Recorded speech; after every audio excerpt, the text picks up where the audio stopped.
Welcome to Cheating Stories Diary, where heartbreak turns into healing and betrayal becomes a stage for triumph.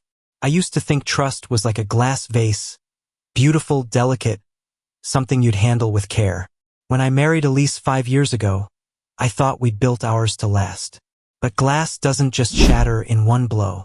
Cracks first, little spider web lines creeping across the surface until one tap sends it all crashing down. That's how it felt with Elise in the summer of 2024. I didn't hear the cracks at first. I felt them.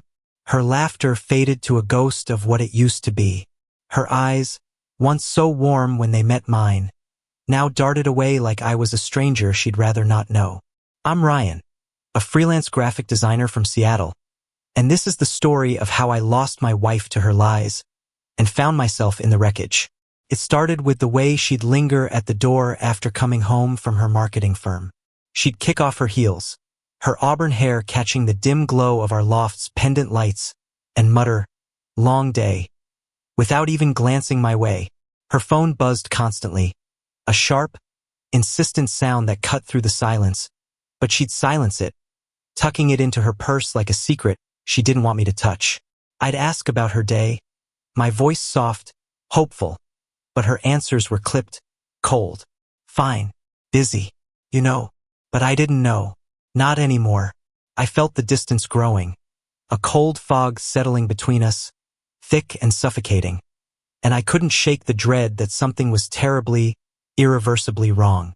I remember the early days of our marriage, when Elise would sketch ideas for my designs on napkins at our favorite diner in Capitol Hill. We'd laugh over burnt coffee, dreaming about the future. A little house in Ballard, maybe a dog. Those memories felt like a lifeline as I sat alone in our loft, the Seattle skyline glittering through the window, while she stayed late at work again. Her excuses were always the same. "Client meeting ran over," she'd say, her voice flat. "Pitch prep for tomorrow." But her makeup was too perfect for a boardroom, her floral perfume too sharp for a late-night brainstorm. A scent that used to comfort me but now felt like a mask. I'd lie in bed, the sheets cold on her side, listening to the hum of the city outside. Fairies on the sound, the soft patter of rain. My chest tightened with every tick of the clock, waiting for her key in the lock. When she finally came home at 2 a.m., her heels clicking softly on the hardwood, I pretended to be asleep. But I smelled it. Cologne, not hers, clinging to her like a confession she didn't need to speak. A musky scent that twisted my gut. The next morning, I made her coffee, hoping to feel some flicker of the warmth we'd once had. I ground the beans myself, the aroma filling the kitchen, a ritual that used to make her smile. She took the mug, her fingers brushing mine, but her smile was hollow, her eyes on her phone. "Thanks, Ryan," she said, her voice flat, as if I were a stranger. She sipped once, then left for work, her phone buzzing again as she slipped out the door, the sound echoing in the empty loft. I stood there, the steam rising from my own cup, feeling like a ghost in my own home. I wanted to trust the woman I'd vowed to love forever, but doubt gnawed at me, a relentless ache. I started noticing the little things, how she'd angle her body away when she texted, her fingers moving quickly, secretively.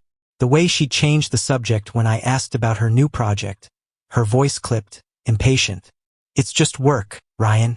You wouldn't get it?" she'd snap, her words sharp enough to sting, and I felt myself shrinking under them, my confidence eroding like a sandcastle at high tide. It was a rainy Thursday in August when I saw the truth, a moment that stopped time. Elise had left her tablet on the kitchen counter, the screen glowing from a notification, its light casting a harsh glow in the dim morning. I wasn't snooping, but the message preview seared into my vision. "Can't wait to see you tonight, E.J." My heart stopped, a cold jolt running through me. Jay? Who was Jay? I tapped the screen, my hands trembling, the rain outside tapping against the window like a frantic heartbeat. The chat opened, a string of messages between Elise and someone named Julian. "Meet me at the Elliott Bay Hotel at 7. Miss you already." My stomach churned, bile rising in my throat. I scrolled further, each word a dagger. "You make me feel alive," she'd written. "Ryan doesn't even notice me anymore," she'd lied. I sank into a chair, the rain's rhythm growing louder, as if mocking my naivety. I felt betrayed, but worse, I felt erased, like a background character she'd written out of her story. I didn't confront her that day. My mind was a storm of questions and rage, a tempest that left me hollow. I sat there for hours, the tablet glowing, its light casting long shadows. I remembered our first trip together, a weekend in Victoria, British Columbia, where we'd gotten lost in the Butchert Gardens, laughing as we stumbled through the rose maze, her hand tight in mine. Now, those same eyes wouldn't meet mine. Had I missed the signs or had I ignored them? Too afraid to face the truth? I wanted to scream, but a deeper part of me, the steady, methodical part, told me to wait. I needed proof, something concrete to hold on to. I watched her that night when she came home, her cheeks flushed, her eyes bright with a glow that didn't belong to me. She was wearing a new scarf, silk, emerald green, a color I'd never seen her choose before. "Good day at work?" I asked, my voice steady despite the chaos inside me. "Yeah, great," she said, too quickly, her gaze flickering to her phone. She was humming as she walked to the bedroom, a melody I didn't recognize, a sound that felt like a slap, a display of her happiness. A happiness I wasn't part of. I stood in the doorway, watching her slip off her scarf. "New scarf?" I asked, my heart pounding. "Oh yeah," she said, not turning around. "A gift from a client." Her lie was so smooth, it made my skin crawl. I started digging, needing to know how deep the betrayal ran. I pulled up our credit card statements on my laptop, my fingers shaking as I scrolled through the charges. Dinners at upscale restaurants we'd never been to, a boutique hotel near Pike Place Market, $250 for one night, a weekend trip to Portland she'd claimed was for a conference, with charges for a spa day and 2 tickets to a jazz club. Each receipt was a puzzle piece forming a picture I didn't want to see. She didn't even try to hide it anymore, leaving her purse open on the counter, her new perfume bottle next to a receipt for 2 glasses of wine at a bar I'd never heard of. The paper crumpled as if she tossed it there without a thought. It was as if she wanted me to know, to hurt, to break, her indifference a weapon sharper than any words. I could have screamed, could have demanded answers, but that's what she wanted. A fight. A way to twist the blame onto me. I refused to give her that. Instead, I played her game, but smarter. I acted like nothing was wrong, making her breakfast while my heart shattered.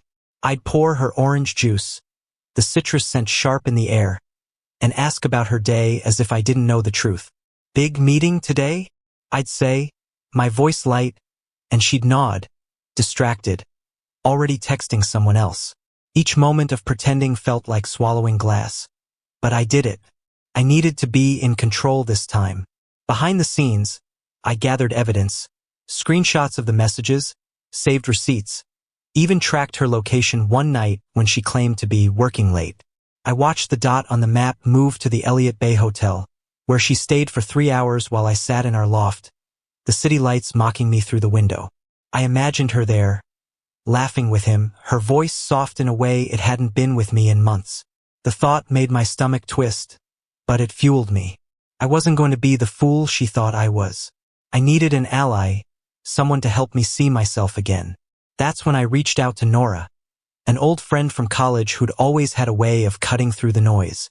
We'd met in a photography class, bonding over capturing light in unexpected places. Nora was a curator at a gallery in Fremont now, with a sharp mind and a commanding presence. I messaged her on Instagram, hesitating as I typed, "Hey, it's been a while. Can we meet? I need to talk." She replied quickly, "Tomorrow, 3 p.m., at the gallery. Don't be late." When I walked into the gallery the next day, the scent of paint and wood polish grounding me, Nora looked up from a canvas and smiled. "You look like hell, Ryan," she said, her voice warm but direct. I laughed, the first real laugh in weeks, and poured out everything. The messages, the lies, the cologne, the way Elisa's humming had become a dagger in my chest. She listened, then leaned forward, her dark eyes piercing. "You're not the problem here," she said, But you've been letting her make you feel like you are. Let's change that. Nora offered a plan to take back my story. Over the next few weeks, she helped me rebuild. We shopped for clothes that made me feel confident. A charcoal blazer and boots that made me stand taller, the leather creaking softly as I walked. She dragged me to a boxing gym in South Lake Union, where I punched out my anger until my knuckles ached, sweat dripping down my face. I'd catch my reflection in the gym's mirror, my shoulders broader, my jaw set, and I'd think, this is who I am. You're not just showing up to her world. Nora told me one evening in a dimly lit cafe, the smell of espresso in the air. You're going to own it. I nodded, feeling a spark I hadn't felt in years. I started sketching again, sitting on our balcony, the cool Seattle air brushing my face, drawing the skyline, the Space Needle, the ferries, the mountains. It was a way to ground myself, to remember I was more than her betrayal. I was planning my comeback. I had to decide how to face Elisa's betrayal. Quietly, strategically, with a fire I didn't know I had.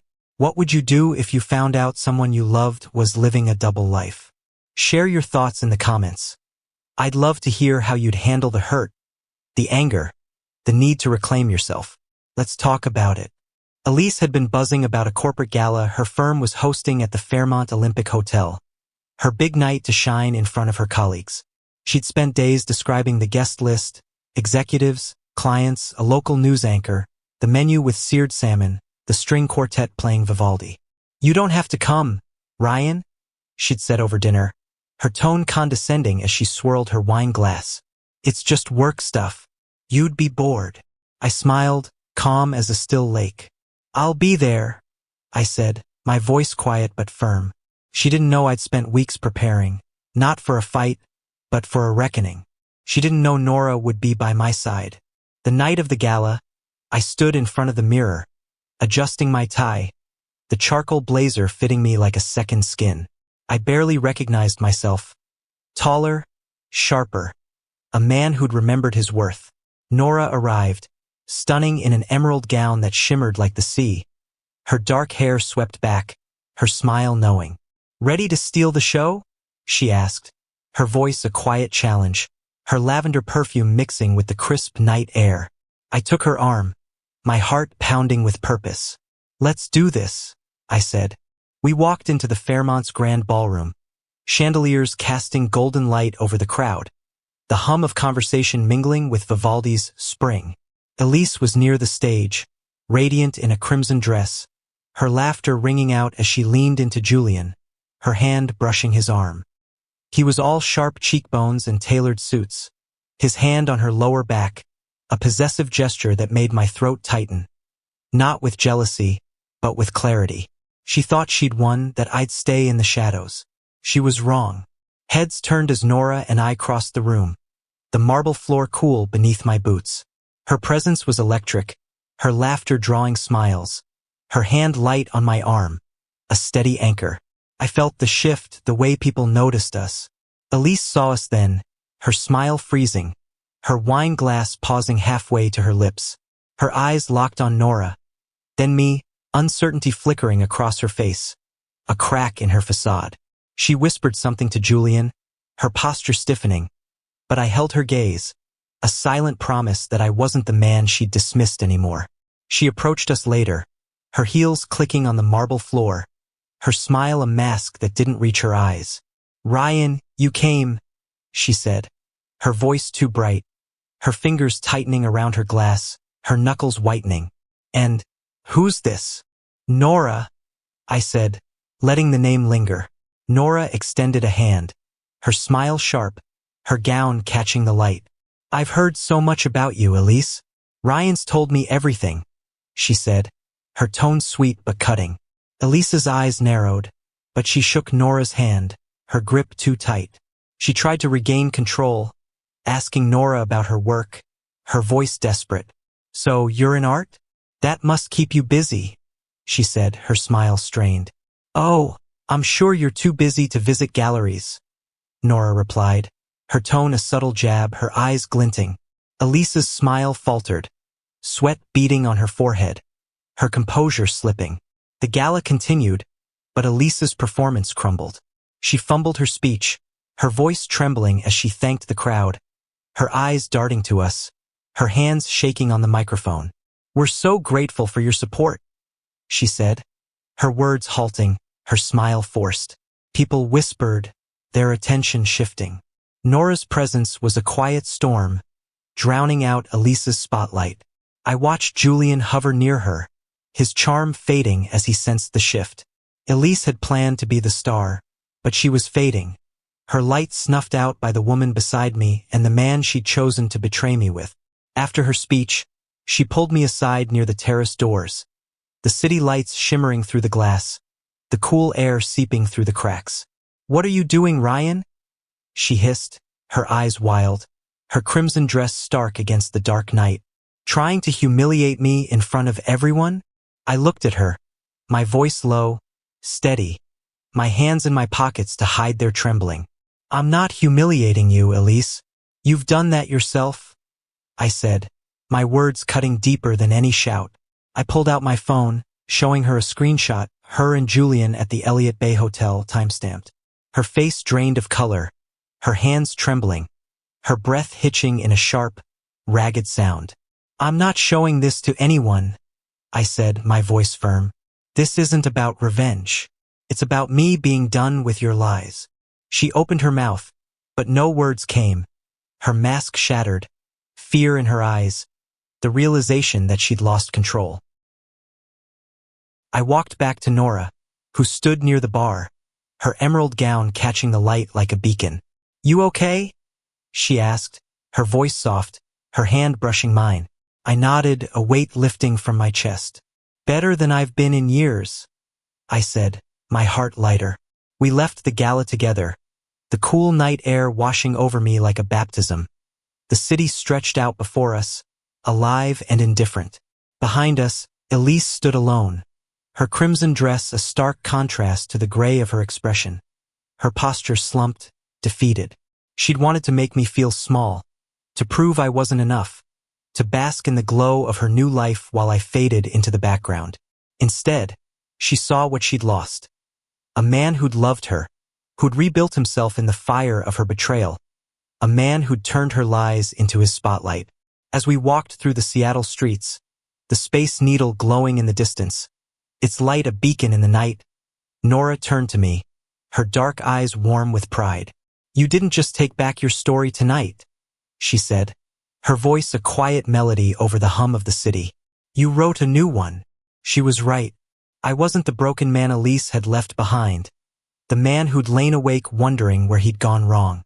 I was someone new, someone who'd turned her lies into my spotlight, who'd found my strength, my voice, my worth, and I'd never let anyone dim it again.